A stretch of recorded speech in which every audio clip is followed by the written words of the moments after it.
नमस्कार साथियों, स्वागत है आपका के ऑनलाइन एजुकेशन के इस प्लेटफॉर्म पर। साथियों, अपने इस प्लेटफॉर्म पर आज हम बात करने जा रहे हैं विज्ञान की।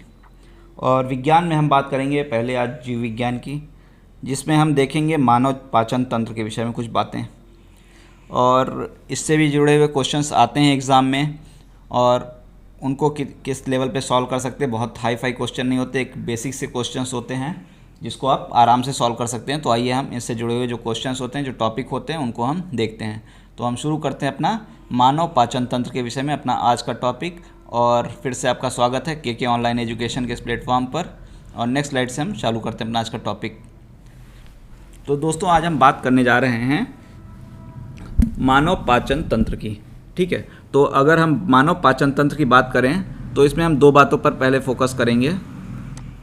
मानव पाचन तंत्र में हम दो बातों पर फोकस करेंगे। एक होगा हमारा आहार नाल, एक होगा हमारा आहार नाल, और दूसरा हमारा होगा पाचन ग्रंथियाँ। पाचन ग्रंथियाँ, ठीक है।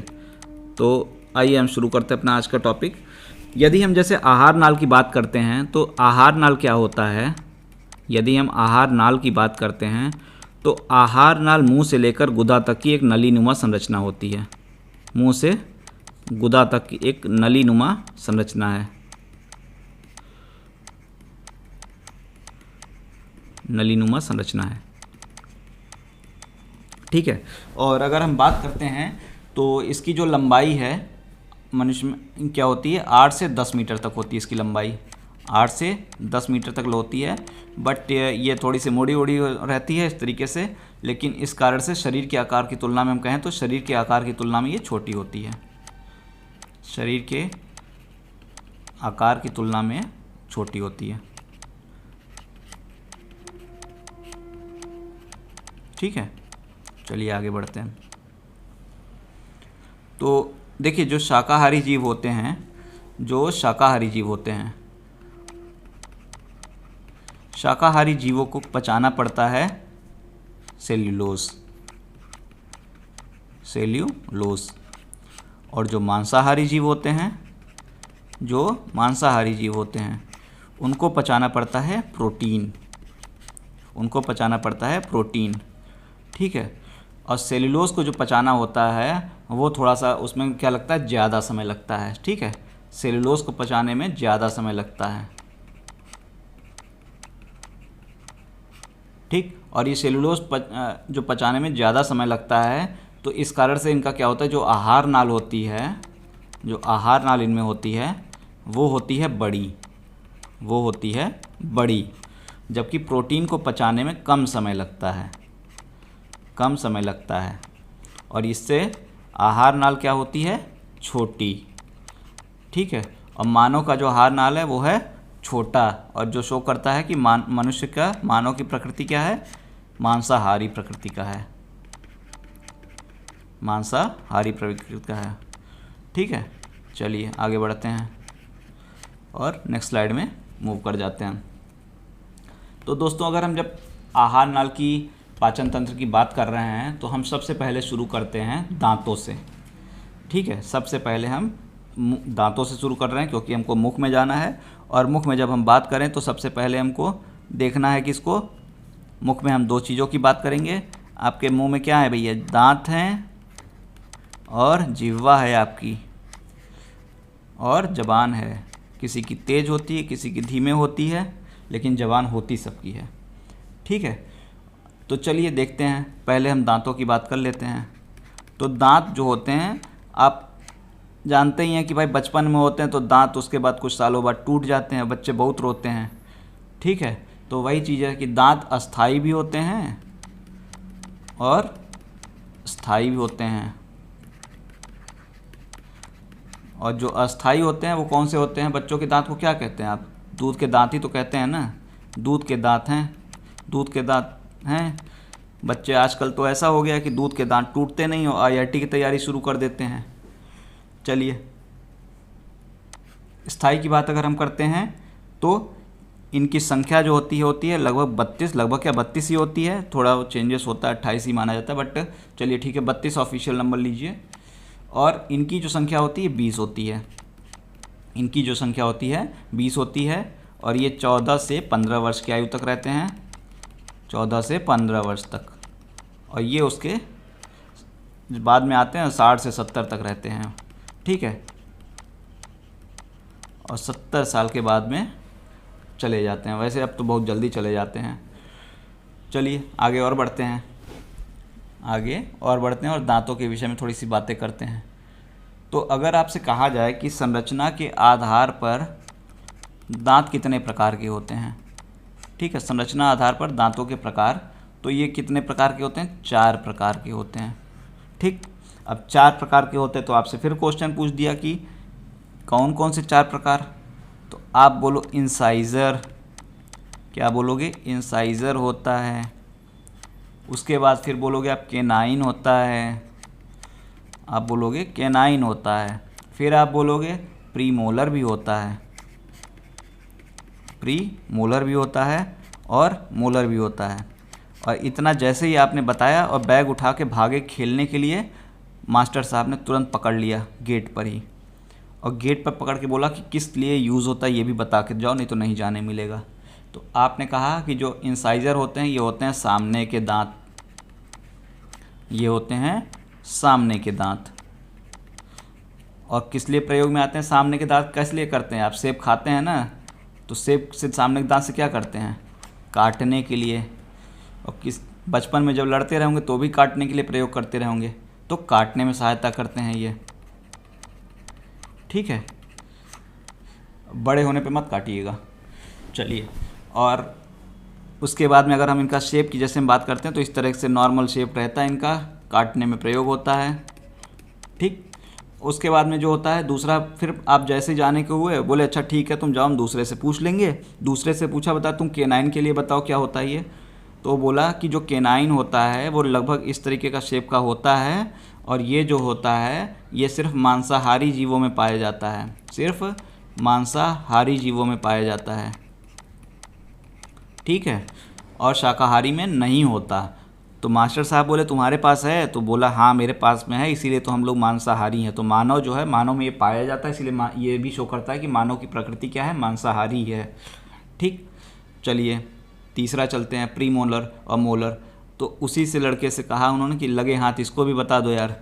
तो लड़के ने कहा सर जी इतना तो इसमें बहुत नॉर्मल, इसमें कुछ नहीं होता, बस चबाने के लिए यूज़ कर लेते हैं इसको, उससे ज़्यादा कुछ नहीं है, ठीक है। चलो हो गया कहानी। 4 कौन से नाम हो गए? Incisor, canine, premolar, molar. इतना बोल के लड़के खुश हो गए कि चलो आज सर ने छुट्टी दे दी जल्दी। और जैसे ही लड़के जाने के लिए तैयार हुए, सर बोले ऐसे अभी छुट्टी नहीं हुई है, बोर्ड पे सब लोग देखो। तो बोर्ड पे सब लड़के देखने लगे, तो सर ने कहा कि हम लिखने जा रहे हैं एक दंतसूत्र फार्मूला, दंतसूत्र फार्मूला, ठीक है। सीक्वेंस, दांतों का सीक्वेंस, मतलब इसमें क्या है कि जो चारों दांतें हैं ना, जो 4 दांत हैं अपने बताए टाइप संरचना के, इनकी संख्या 32 दांत में कौन से दांत कितने हैं वही बताने के लिए बोले कि इसको जान लो फिर उसके बाद चले जाना। तो लड़के कहे ठीक है जान लेते हैं सर जी। तो सर जी ने कहा कि आपका जो ऊपर का दांत है उसको कर दो आधा, एक साइड में आधा आधा में बांट दो, ठीक है, और नीचे वाले को भी बांट दो आधे आधे में, मतलब टोटल इस तरीके से ऊपर और नीचे को 2-2 पार्ट में बांट के 4 पार्ट बना दो, और एक आधे को उठा लो, एक आधे को उठा के यहाँ पे लेके चले आओ। तो लड़के बोले कि सर कैसे ले आए, तो अलग से तो आ ही नहीं रहा है। बोले ठीक है अच्छा कोई बात नहीं, हम बोर्ड पे बना दे रहे हैं देख लो। तो ठीक है, तो उन्होंने कहा कि जो आधा दांत है ना, इसमें जो इंसाइज़र है, क्या है इंसाइज़र के बाद क्या था बताइए? केनाइन। फिर उसके बाद में सर जी ने पूछा क्या है, लड़कों ने पीछे से जवाब दिया प्रीमोलर। फिर उसके बाद में पूछा कौन सा, तो लड़कों ने फिर से जवाब दिया मोलर। तो सर ने कहा कि अब बताइए कि इनकी संख्या क्या क्या होगी। बच्चों ने कहा सर जवाब आप ही बता दीजिए, हम लोग को नहीं आता। तो सर ने कहा कि इसका जो संरचना सूत्र होता है वो होता है 2 1 2 3, और इतना लिख के सर जाने लगे। इतना लिखे 2 1 2 3 और सर क्लास से जाने लगे। तो सर जब क्लास से जाने लगे तो बच्चों ने पूछा कि सर आप क्यों भाग रहे हैं, बताइए तो किसका मतलब क्या हुआ। बोले तुम लोग भी तो अभी मैच के लिए भाग रहे तो हम भी जा रहे हैं। तो बच्चे कहे नहीं सर अब भागेंगे नहीं, बता दीजिए सब सीरियस होके। तो ठीक है, सर ने कहा ठीक है अब सीरियस होके बैठो सब लोग। तो चलिए हम लोग देखते हैं, ऊपर की बात करते हैं अगर हम और नीचे की बात करते हैं, ऊपर की बात करते हैं और नीचे की बात करते हैं। तो ये क्या था 2 1 2 3, यहाँ भी ऐसे क्या हो गया 2 1 2 3 2 1 2 3 2 1 2 3, ठीक है। तो 2 1 2 3 की अब सब ऐड कर दीजिए, ठीक है, सबको ऐड कर लीजिए। जो पहला वाला क्या हो रहा था हमारा, पहला वाला क्या था हमारा इंसाइज़र था। इंसाइज़र कितना हो गया 2 + 2 + 2 + 2, बस 4 ही बार करिए, ठीक है। उसके बाद दूसरा हमारा क्या था K9 था, ठीक है, K9 था दूसरा हमारा। कितना है इसका 1 + 1 + 1 + 1। उसके बाद में क्या है प्रीमोलर है, प्रीमोलर कितना आया 2 + 2 + 2 + 2। और उसके बाद में क्या है मोलर, मोलर कितना आया 3 + 3 + 3 + 3। टोटल बना लीजिए कितना हो गया 8 12 हो गया 20 हो गया और 32 हो गया। टोटल नंबर कितने आ गए आपके 32 हो गए, ठीक है। चलिए अभी आपको क्लियर हो गया कि किस तरह से दंत सूत्र का अगर फॉर्मूला पूछा जाए तो क्या है 2 1 2 3, जिसमें इंसाइजर की संख्या कितनी है हमारी 8 है, K9 की संख्या कितनी है 4 है, प्रीमोलर की संख्या 8 है और मोलर की संख्या 12 है। तो सबसे ज़्यादा दांत किसके हैं मोलर के हैं और सबसे कम दांत किसके हैं K9 के हैं, ठीक है।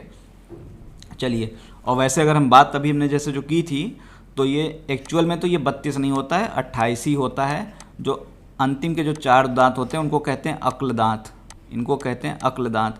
क्योंकि अक्ल दांत किस लिए कहते हैं कि आदमी नॉर्मली जब बड़ा हो जाता है एडल्ट हो जाता है तभी उसके पास थोड़ी सी दिमाग आती है, उसके पहले तो उसको बच्चा समझा जाता है। तो ये दांत उसी समय आते थे 24-25 साल की उम्र में, ठीक है। तो उस समय आता था और उस समय ही इसको इसलिए इसको अक्ल दांत कहा जाता था। लेकिन उस समय क्या था इसको लोग कच्चा खाना ज़्यादा खाते थे पहले और इसीलिए इसका यूज़ बहुत था। बट धीरे धीरे जब लोग पका उका के खाने लगे तो इसका यूज़ होने लगा है कम और अब उतना ही आता होता है नहीं, ठीक है। तो इस तरह से अगर आपसे कहा जाए कि नंबर ऑफ़ अक्ल दांत कितना है तो नंबर ऑफ़ अक्ल दांत टोटल कितना है 4, ठीक। अगली स्लाइड में हम चलते हैं। तो देखिए जैसे जो दांत होती है ना उसमें दांत में 2 परतें होती हैं, क्या होती हैं 2 परतें होती हैं। एक ऊपर की परत होती है, एक होती है ऊपर की परत और एक होती है हमारी नीचे की परत।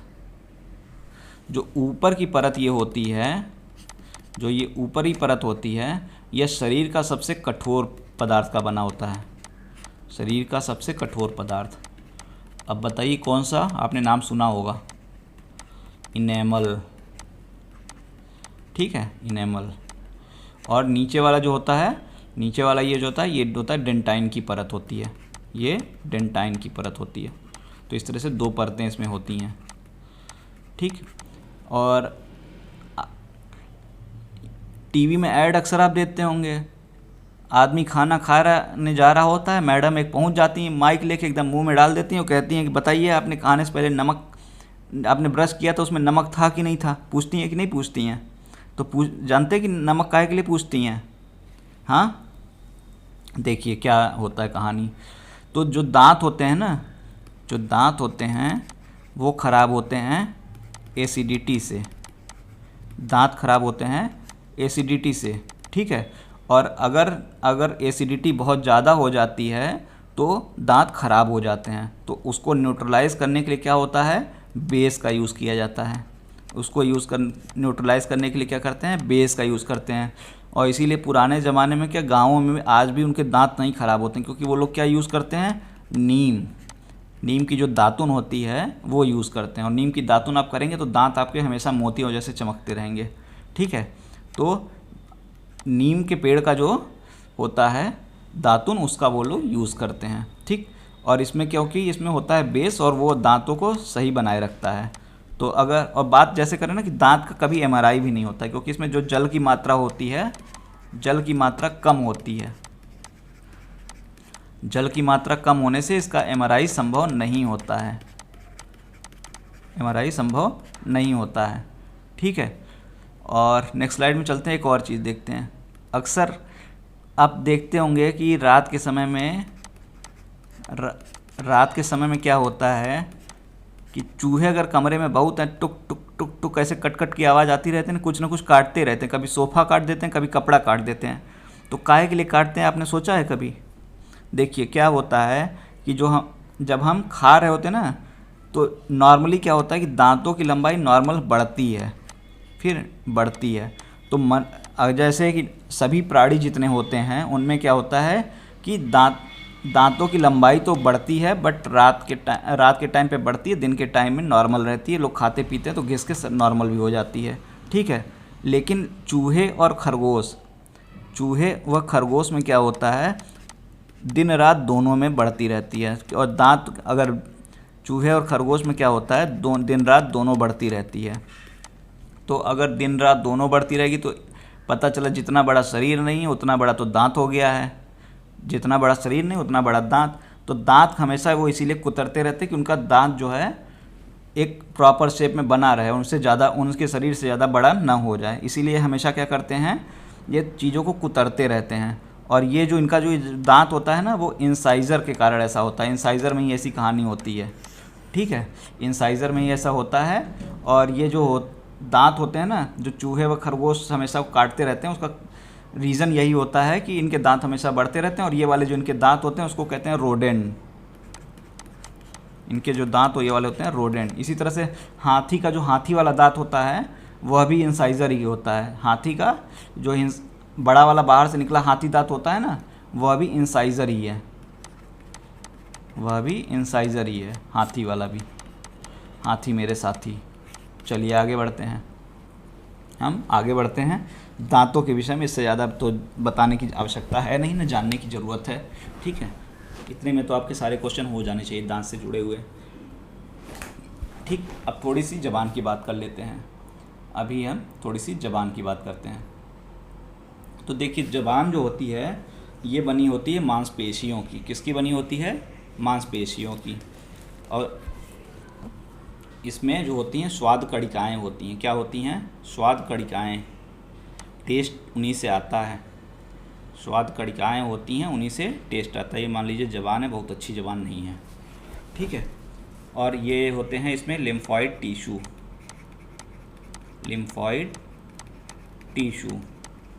ठीक है, और इसके यहाँ पे किनारों पर और आगे और पीछे, यहाँ मान लीजिए इस तरह से रफ वे में बना दे रहे हैं, होती हैं क्या? स्वाद कणिकाएँ। ऐसी छोटी छोटी स्वाद कणिकाएँ बनी होती हैं। ठीक है, और यही स्वाद कणिकाएँ किसके लिए जिम्मेदार होती हैं?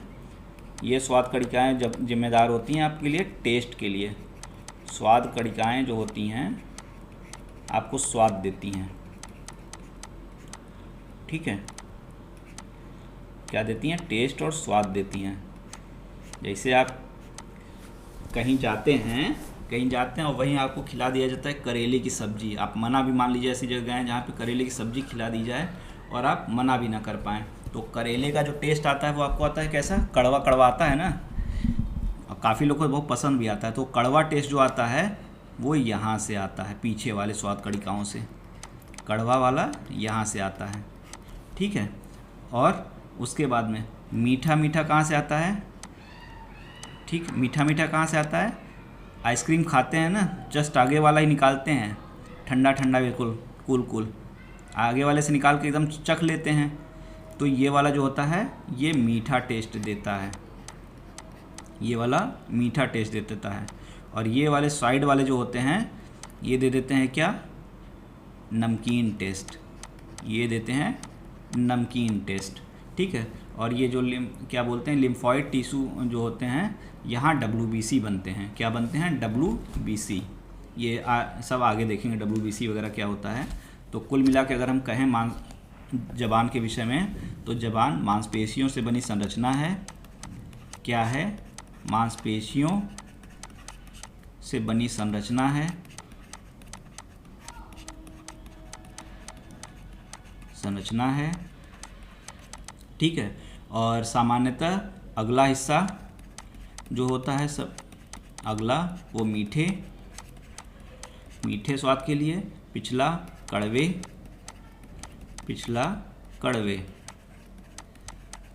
और जो साइड वाले होते हैं वो खट्टे मीठे, मतलब नमकीन, खट्टा मीठा नमकीन, खट्टा मीठा नमकीन, ठीक है। काफ़ी लोगों को करेला बहुत पसंद होता है, कड़वा। चलिए आगे बढ़ते हैं।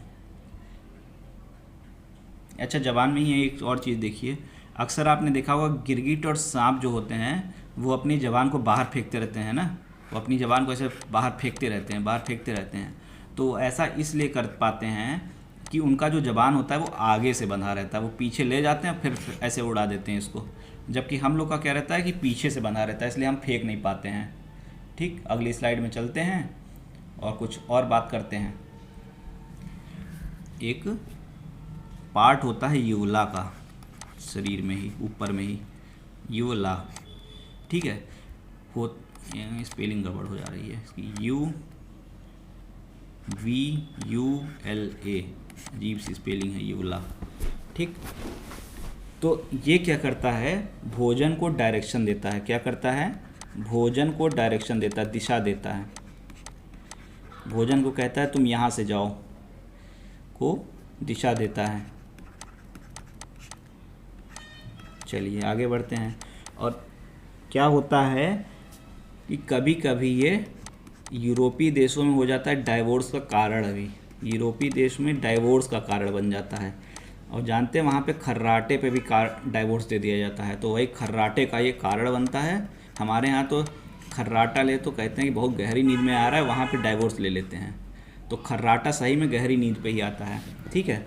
तो होता क्या है कि कुछ लोगों में सोते समय इसकी लंबाई जो होती है, सोते समय इसकी जो लंबाई होती है वो जाती है बढ़, इसकी लंबाई क्या होती है? बढ़ जाती है, ठीक है। और इसकी लंबाई जब बढ़ जाती है तो क्या होता है कि जब आप सांस छोड़ते हैं तो वो आपके तालू से हवा एक तरह से टकराती है, ठीक है।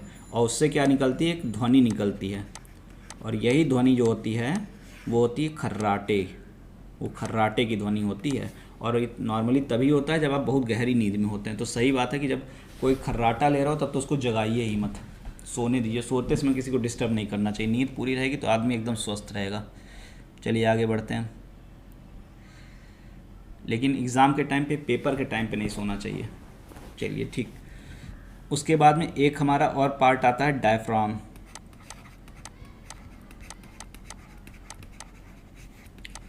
चलिए इसको भी देखते हैं। तो क्या होता है कि माइंड से डायरेक्शन मिलता था ना, माइंड से डायरेक्शन मिलता है कि भोजन आगे जाओ, भोजन आगे जाओ। तो क्या होता है कि कभी कभी भोजन जब अटक जाता है कहीं पे, तो माइंड डायरेक्शन देता है कि भोजन को भाई आगे बढ़ाओ, रोको मत रखो, पीछे वाला हिस्सा भी आ रहा है भोजन का, ठीक है।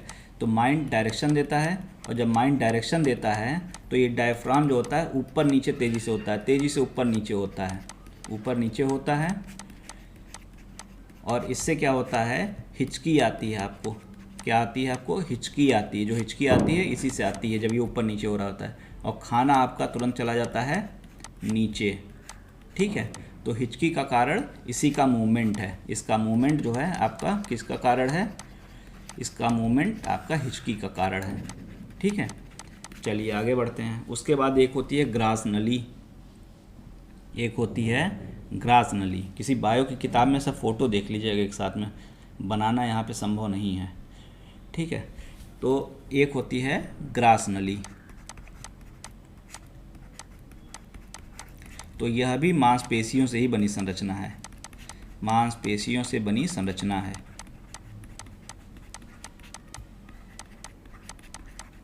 मांसपेशियों से बनी संरचना है, ठीक है। और क्या है, यह एक तरह से ये एक तरह से क्या है, ये भोजन का मार्ग है। क्या है, भोजन का मार्ग है। और यहीं पे भोजन कब रुक जाता है तो आपको डायफ्राम का मूवमेंट होता है और आपको आने लगती हिचकी, आपको आने लगती हिचकी। चलिए आगे बढ़ते हैं और एक इम्पॉर्टेंट चीज़ देखते हैं, और वो है अमाशय। क्या है, अमाशय। और अमाशय जो है यहाँ पे सबसे ज़्यादा समय तक भोजन रहता है। यहाँ पे 4 से 5 घंटे तक भोजन रहता है। ठीक है, यहाँ पे सबसे ज़्यादा देर भोजन रहा, 4 से 5 घंटे तक भोजन रहता है।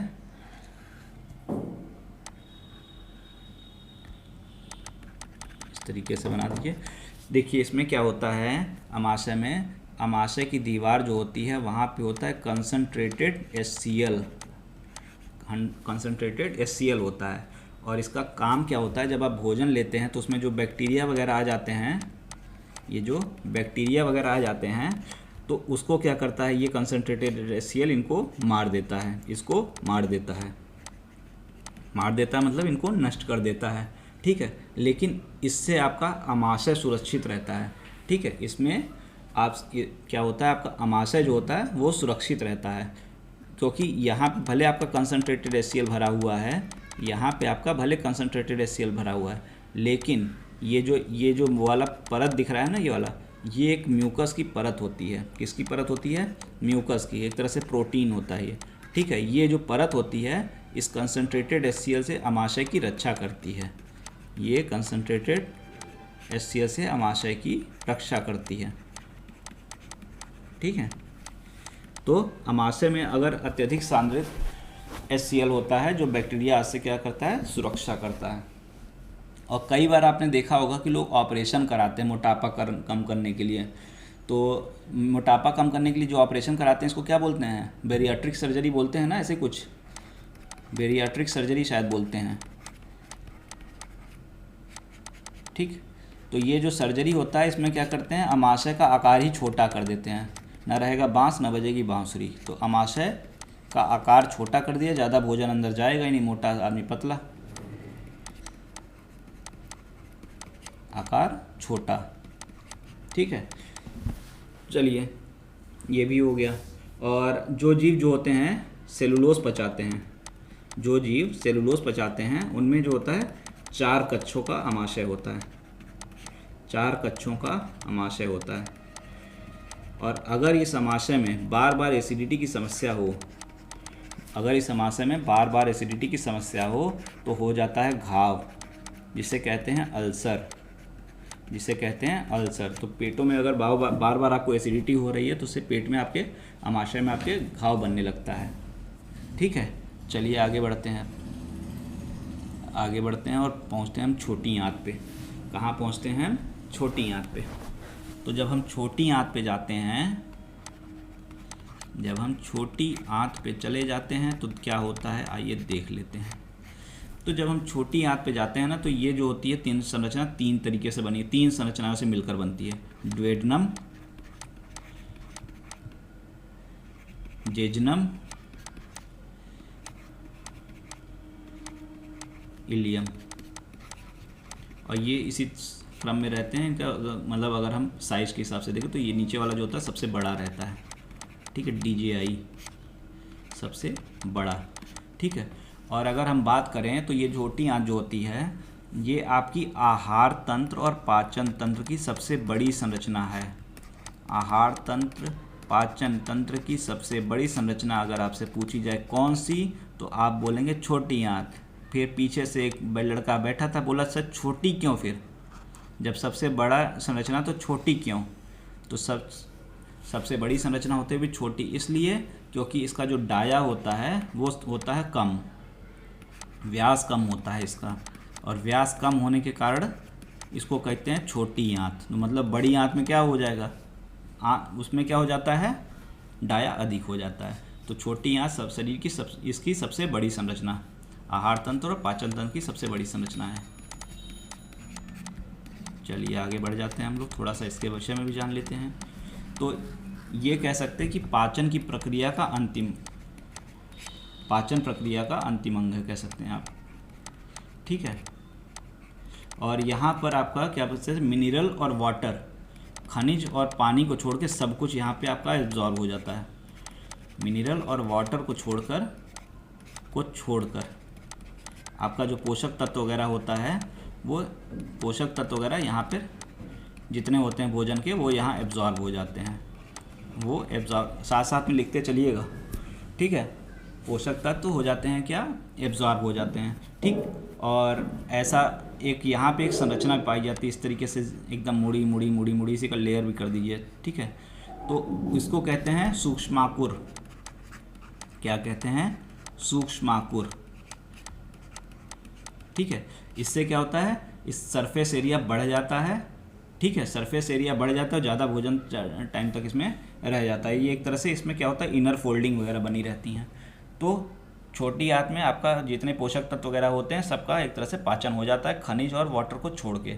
अब ये खनिज और वाटर जो बच जाते हैं, ये चले जाते हैं बड़ी आंत में। कहाँ चले जाते हैं ये लोग, बड़ी आंत में। अब बड़ी आंत में जो चले जाते हैं, तो जाने दीजिए। इसको बड़ी आंत क्यों कह रहे थे, इसका व्यास क्या था, छोटा या बड़ा, व्यास था बड़ा, व्यास था बड़ा, ठीक है। और डाइजेस्टिव फूड कहाँ हमारे हो रहे थे एब्जॉर्ब इन स्मॉल आंत, ठीक है। और हमारा मिनरल एंड वाटर बड़ी आंत में, ठीक है, बड़ी आंत में एब्जॉर्ब होता है, ठीक है। तो इस तरीके से जो हमारा मिनरल एंड वाटर वगैरह है वो यहाँ पे एब्जॉर्ब होता है। तो कई बार क्या होता है कि अगर अपचित भोजन में पानी की मात्रा बढ़ जाती है, कि कई बार क्या होता है कि मांसपेशी वगैरह में कुछ समस्या आ जाती है, तो अपचित भोजन जो होता है हमारा अपचित भोजन होता है, उसमें क्या होता है, पानी की मात्रा बढ़ जाती है। पानी की मात्रा क्या होती है, बढ़ जाती है, तो उससे क्या होता है, दस्त वगैरह हो जाता है। और यही पानी की मात्रा अगर घट जाए तो क्या हो जाता है, कब्ज हो जाता है, तो कब्ज हो जाता है, ठीक है। चलिए और आगे बढ़ते हैं थोड़ा सा। अब हम थोड़ा सा और आगे बढ़ते हैं। देखिए कुछ लोगों में क्या होता है, बवासीर और हार्निया वगैरह की समस्या होती है ना, तो ज़्यादा इसमें कुछ नहीं जानने की ज़रूरत है। जो छोटी व बड़ी आंत की लंबाई कभी कभी क्या होती है, बढ़ जाती है। छोटी या बड़ी आंत की, ठीक है, लंबाई क्या होती है, लंबाई बढ़ जाती है, लंबाई इंक्रीज़ कर जाती है। और ये शरीर के कुछ जो अलग टिश्यू वगैरह होते हैं वहाँ पे प्रवेश करने लगती है, शरीर के कुछ भागों में प्रवेश करने लगती है, टिश्यू वगैरह में प्रवेश करने लगती है, ठीक है। इसी प्रक्रिया जो होती है ये होता है हार्निया, ठीक है। और अगर क्या हो कि जो बड़ी आंत है, अगर जो हमारी बड़ी आंत है उसकी जो रक्तवाहिनियाँ हैं,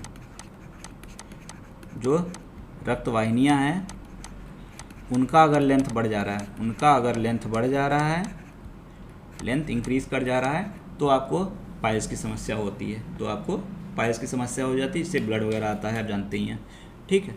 उसके बाद में हम नेक्स्ट पार्ट में जो बात करेंगे, इस पार्ट को मैं यहीं रखते हैं।